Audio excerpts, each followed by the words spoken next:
The next stage is that we're going to be pinning all of this pattern together so that we can actually get your lining size that you need, be it that the individual pages or the leather. So what we've got from where you've drawn your lovely lines is where we're going to be pinning it together, because in essence that's where we'll be sewing it. So if it helps, fold up the 1 centimetre seam allowance on one page, and then just using pins, what the goal is here is you're sort of pinning it together in alignment with where your drawn line is. So you don't need like loads of pins, really this is just to hold it together so you can get the shape for lining. And the bag itself is 2 pages wide and then 5 pages deep.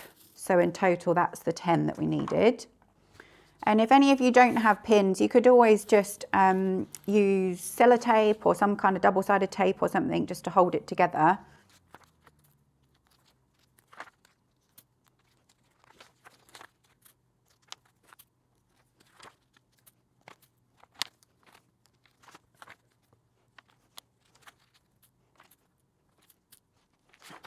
So that's all of the main body all pinned together, and it will be how you end up sewing it.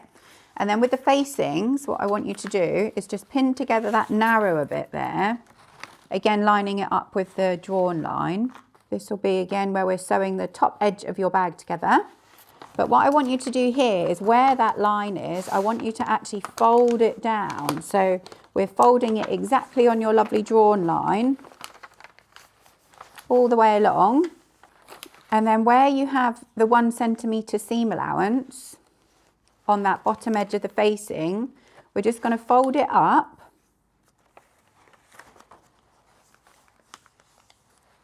And I want you with your pen just to draw a little dotted line all the way along where you folded that 1 centimetre up.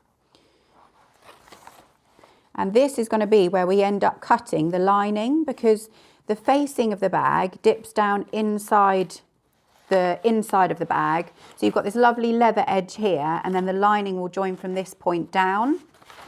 And then the next thing to think about is where you want to put your lovely pocket on the inside. So you don't want to go up any higher than here, because that's going to be the top edge of the lining where it meets the facing.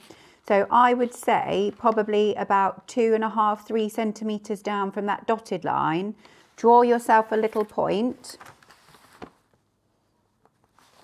And then what I tend to do is draw the exact size of the pocket once it's finished. So again, this has got a 1 centimetre seam allowance on. So it makes the pocket 27.8 or 9, just to be annoying. But let's say 28, just to make it easier for you. So from that centre line, you're going to come out 14 and 14 each side. And then drop it down. We're going to be dropping it down to 19. So again, this is the great thing with the Pattern Masters, because you've got the lovely 90-degree angles here. You can draw a rectangle or a square so easily. But if any of you are using a ruler, you would just be coming out from this point, coming across and doing your 14. Same on the other side. And then if you want, it's good from the centre line. So this is your centre front of your bag, to come down to 19.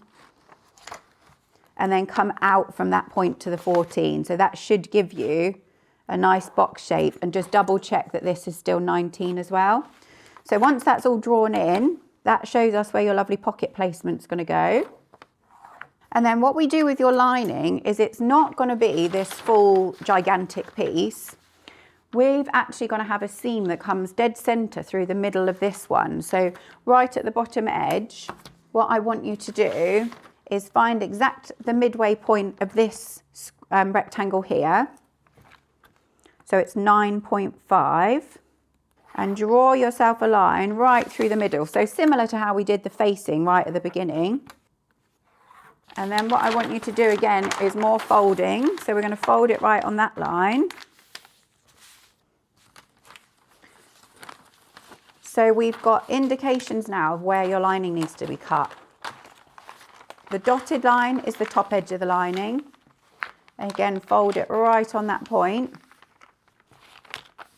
And then where that bottom line was that we just drew, so you're going to be cutting 2 of these, please, in your lovely lining. So 2 times lining. We're now going to work out the size that you're going to need for your fusing for the facing. So what you find with the fusing is you don't want to have it coming right up to where this seam is, where we're going to be sewing, because it gets too chunky and thick in the seams.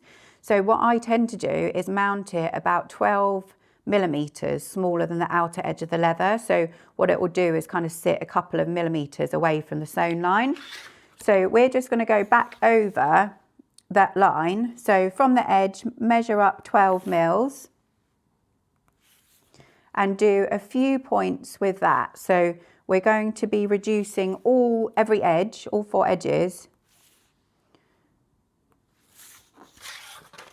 And again, you could just be doing this with your ruler. You don't have to have the pattern master for this. It's just measuring out 12 mils. And then we're going to be folding it on that dotted line.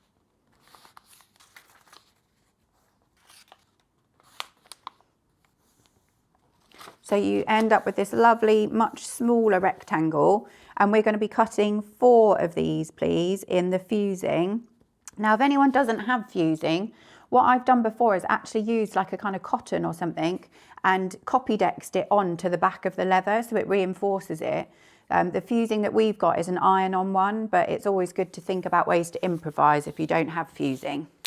So next we're going to be cutting out your lovely lining. So that's our prepped pattern that we did. And what you've got to think about is if you've got like a directional sort of pattern in your actual print of your fabric for your lining, but it wants to be going down this way, we're going to be cutting 2 of them. So get your lovely lining. I've got to go for this upholstery fabric. It's really nice, like quite nice strong weave to it. So it will really benefit from having a good bit of body for the bag to stay nice and stable. And I'm just going to double it up. You've got 2 layers of fabric, so then that way it makes it a little bit easier for you to cut it a bit quicker. So what I'm looking here for is the selvage edge to be completely parallel with each other. So that's the raw edge right on the edge of the fabric. And I'm just going to be shifting it over. And again, if any of you have got a nice sort of central pattern that wants to go sort of centre front of the bag, consider that that needs to have the placement coming along here. And you have got a 1 centimetre seam allowance on each edge. So again, if there's any like really lovely details that you want to keep away from so that they don't get cut off by the seam allowance. But I'm really happy to go there. I'm about 1 centimetre or so away from the edge. And depending on your colour fabric, you want to draw all the way around this. So again, if you want to weight it down with anything, or if you just want to use your body weight to hold it, that's great as well. I'm just using a normal pencil here, so it should mark it really nice and easily. But depending on your colour fabric, it might be that you prefer to use a different colour. Even coloured pencils are really good, to be honest. Or a biro if you really need to, but I tend to prefer with the fabric to draw with pencil, because you do find with biros and felt tips and things, it might potentially bleed into the weave of the fabric, and we don't want that. So all the way around, and make sure you can definitely see your line. And of course, if any of you really want to, if it's a real struggle to see, you could always potentially just pin through all of the pattern pieces and your fabric to hold it in place. That's another option. So it's totally up to you. I think I'm going to go with that option because actually it's quite hard to see the pencil on this fabric. But just be really careful because I don't want any of you to end up cutting the pattern as you go. So just use the existing pins to just go through. And then what we're going to be doing is using the scissors and just really simply cutting through all the 2 layers. And being careful not to actually cut your pattern, please.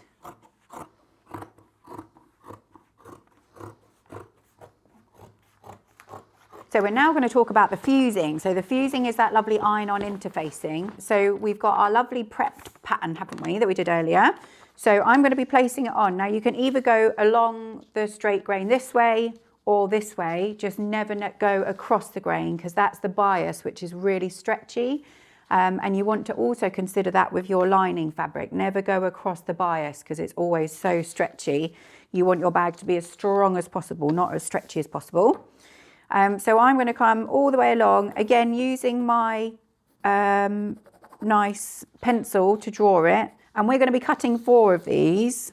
Now, watch out when you're cutting this out. What I would recommend is cut off on the inner edge of your pencil line, because you really don't want the fusing to be any bigger at all. If anything, it benefits from being a little bit smaller, because inevitably when you draw around a pattern, the pencil sort of adds on 1 millimetre or so. So it's important that the fusing is cut really accurately so that it's never bigger than the pattern piece.